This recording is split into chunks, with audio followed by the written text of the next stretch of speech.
السافلین، پھر ہم نے اس کو لٹا دیا سب سے نچلے درجے، جہنمی جہنم سے دیکھ رہے ہوں گے، پھر موت کو ذبح کر دیا جائے گا۔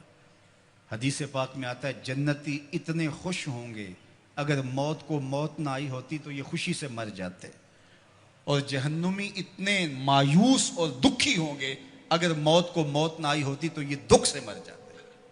اب جنتی جنت میں ہیں اور انہیں ان کی آنکھوں کے سامنے موت کو ذبح کر دیا، قصہ ہی تمام ہو گیا۔ اللہ تعالیٰ فرمائے گا اردی تم، اے جنتیو تم راضی ہو؟ پہلے اللہ آواز دے گا یا اہل الجنہ یا اہل الجنہ، وہ کہیں گے لبیکا و سعدیکا والخیر فی یدیکا، مالک حکم ہم حاضر۔ اللہ تعالیٰ فرمائے گا اردی تم، کیا تم راضی ہو؟ تو وہ کہیں گے ما لنا یا رب لا نرضی، اے ہمارے رب ہم کیوں راضی نہیں ہوں گے، ہمیں تو وہ ملا جس کا ہمیں تصور بھی نہیں تھا۔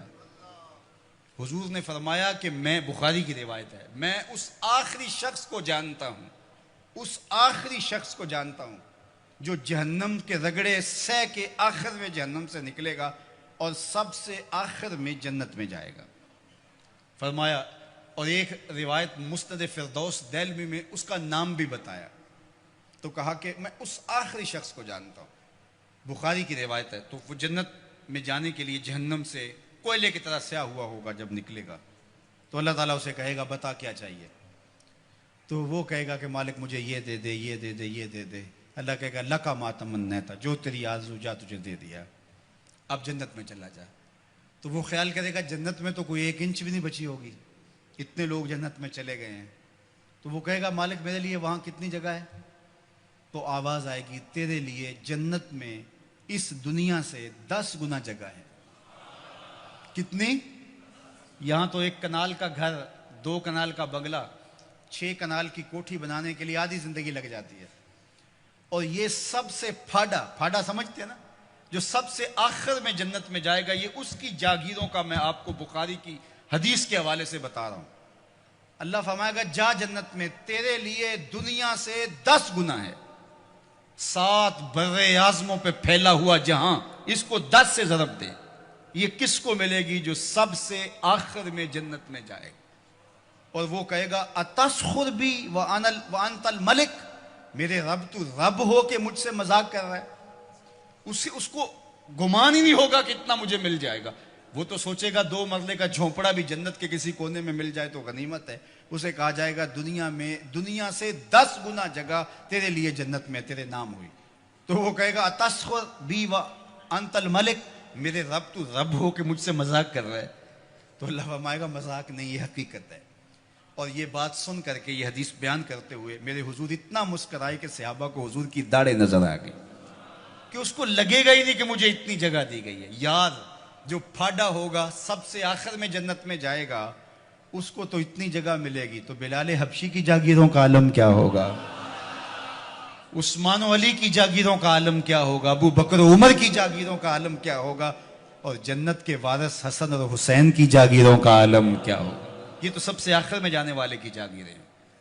اب یہ جنت میں اتنا کچھ ملے گا، تو وہ کہیں گے ما لنا یا رب، ہم مالک ہمیں کیا ہوا کہ لا نرضی، ہم راضی نہ ہوں، ہمیں تو وہ دیا گیا ہے کہ جو کسی کو نہیں دیا گیا۔ تو اللہ فرمائے گا میں تمہیں اس سے بھی بہتر کچھ دیتا ہوں، میں اور تمہیں تمہاری جھولی میں کچھ ڈالنے والا ہوں۔ تو یہ کہیں گے مالک کو کسر تو نہیں رہے گی، ہم اگر یاد بھی کریں تو کوئی شے نہیں یاد آتی جو ہمیں ملی نہ ہو، جو آرزو تھی وہ ساری کی ساری پوری ہو گئی۔ اللہ فرمائے گا میں تمہیں ایک اور شے دینے لگا ہوں، تو وہ جھولیاں پھیلا لیں گے، اور اللہ فرمائے گا میں تم سے راضی ہو گیا ہوں، اب کبھی بھی ناراض نہیں ہوں گا۔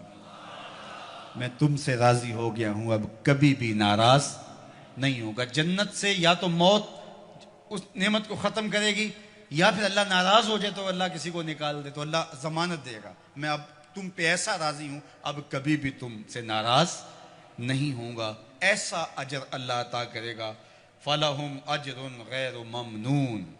اللہ اکبر۔ فَمَا يُكَذِّبُكَ بَعْدُ بِالدِّينِ۔ اللہ تعالیٰ ارشاد فرماتا ہے کہ محبوب جزا اور سزا کا جو دن ہے، اس کے معاملے میں آپ کی بلا کو کیسے تکذیب کر سکتا ہے؟ کون ہے جو آپ کی تکذیب کرے؟ ایک دن ایسا آنے والا ہے جب سارے عملوں کی سزا اور جزا ہوگی۔ الیس اللہ بأحکم الحاکمین۔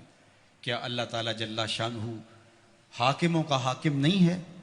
دنیا کا چھوٹا سا نظم بھی کہیں ہو تو وہاں بھی جزا و سزا کا تصور ہوتا ہے, اور جو ہے وہ ایسا نہیں ہوتا کہ وہ جزا و سزا کے بغیر ہو. لیکن اس پوری کائنات کا نظم کیا جزا و سزا کے بغیر ہوگا؟ کیا وہ احکم الحاکمین نہیں ہے؟ کیا لوگ اس کی گرفت سے باہر ہیں؟ آج ساری زندگی جو ظلم کرتا رہا, زیادتیاں کرتا رہا, اور اس نے اللہ کے حکموں کو توڑا, اس کی مخلوق کو ستایا, دکھ دیے, لوگوں کا خون چوسا, اور لوگوں سے ظلم کیا, لوگوں سے زیادتیاں کی, لیکن وہ کچہریاں بھی خرید لیتا تھا, وہ تھانے بھی خرید لیتا تھا, عدالتیں بھی اس کی تھیں, اس کو کوئی پوچھ بھی نہ سکا, اور وہ چلا گیا. اور ایک شخص نے تقوی کے ساتھ زندگی گزار دی. کل قیامت کے دن دونوں ایک جگہ پہ ہوں تو یہ اللہ ناانصافی نہیں ہونے دے گا. ایسا نہیں ہوگا. اللہ احکم الحاکمین ہے. اللہ قیامت کے دن جو عدالت لگائے گا اس میں ایک ایک چیز کا فیصلہ ہوگا اور ایک ایک سوال ہوگا. ثم لتسألن یومئذ عن النعیم. تو آئیے آج کس مختصر زندگی کو اللہ کے نام لگا دے. آج موقع ہے, کل نہیں ہوگا. آج سا بھی نے کھلے راہ بھی نے, انج ٹوک نوکھڑے ٹوکدے نہیں, ٹر پویں تے پینڈے مک جاندے, کار بیٹھے ہیں فاصلے مکنے نہیں. آج موقع ہے, آج اس کی رحمت آوازیں دے رہی ہے, اور مہینہ ہے رمضان المبارک کا, اور جمعۃ المبارک کی گھڑیاں ہیں. ابھی سچے دل سے اس کی طرف رجوع کر لیں. یہ لمحے دوبارہ نصیب نہ جانے ہوں کہ نہ ہوں. تو قبل اس سے کہ وہ وقت آئے کوئی حجت باقی نہ رہے, پھر ہاتھ ملتے رہ جائیں. آج موقع ہے. آج توبہ کا دروازہ بند نہیں ہوا, رحمتوں کے دروازے کھلے ہوئے ہیں. اس کی رحمتیں آوازیں دے رہی ہیں, میرے بندے آ جاؤ. میں یہ نہیں دیکھوں گا کہ تم آئے کب ہو اور کتنے پاپ لیے آئے ہو. میں یہ دیکھوں گا آئے تو میری چوکھٹ پہ ہو.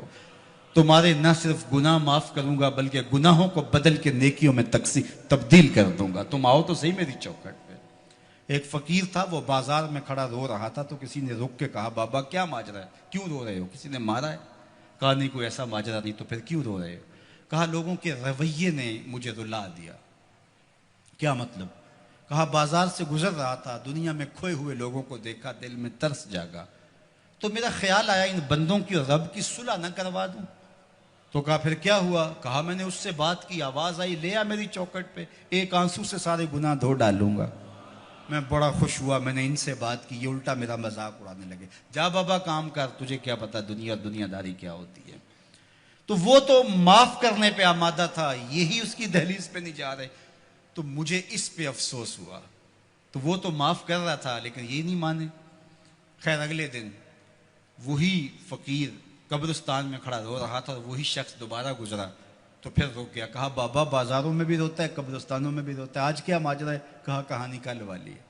کہا کیا مطلب؟ کہا کل ان کو دنیا میں کھوئے ہوئے دیکھا, میرے دل میں خیال آیا ان بندوں کی اور رب کی صلح کروا دوں. وہ تو مان گیا, وہ بندے ہی نہیں مانے, مایوس ہو گیا, تو آج ادھر آ گیا. اور آج خیال یہ ہوا ان قبرستان والوں اور رب کی صلح کروا دوں. تو بڑے تجسس سے پوچھا آج کیا بنا؟ کہا آج یہ مان گئے وہ نہیں مانتا, آج یہ مانتے ہیں وہ نہیں مانتا. تو صاحب آج وہ مان رہا ہے, کہیں ایسا نہ ہو کہ پھر ہم مان جائیں اور وہ نہ مانیں. آج لے ان کی پناہ, آج مدد مانگ ان سے, کل قیامت کو نہ مانیں گے اگر مان گیا. ماہ سیام کی برکتیں لوٹ لو. یہ وہ میں نے دیکھا شیراں والا باغ کے قریب وہ ریڑیاں لگاتے ہوئے, جب پھل آخری دنوں میں ہوتا ہے تو وہ سستا کر دیتے ہیں. تو وہ کہتے ہیں یہ جاتے ہوئے موسم کی بہار لوٹ لو. تو جو چیز جو ہے وہ 50 اور 100 روپے کلو ہوتی ہے وہ 20 روپے کلو بیچ رہے ہیں. آخری عشرے میں اللہ لوٹ سے لگا دیتا ہے, لوٹ لو میری رحمتوں کو, بس آؤ اور لو اور چلے جاؤ. تو آؤ سچے دل سے اس کے حضور آؤ اور رحمتیں اس کی وصول کرو, اور زندگی کو نور اور نکھت اور اجالوں سے بھر لو. اس موسم گرمی کے اندر دور و نزدیک سے چل کے آنے والوں, اللہ تمہیں دنیا آخرت کی برکتیں عطا کرے, اپنی خاص پناہوں سے مالا مال کرے.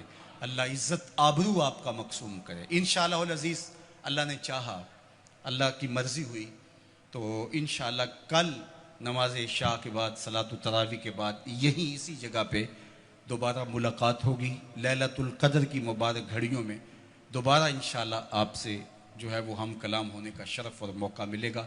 میں آپ کا کل منتظر رہوں گا. اور آخری بات, اور اس کے بعد میری گفتگو اختتام کو پہنچی, اور وہ یہ کہ یہ دارالعلوم, یہ درس گاہ, یہ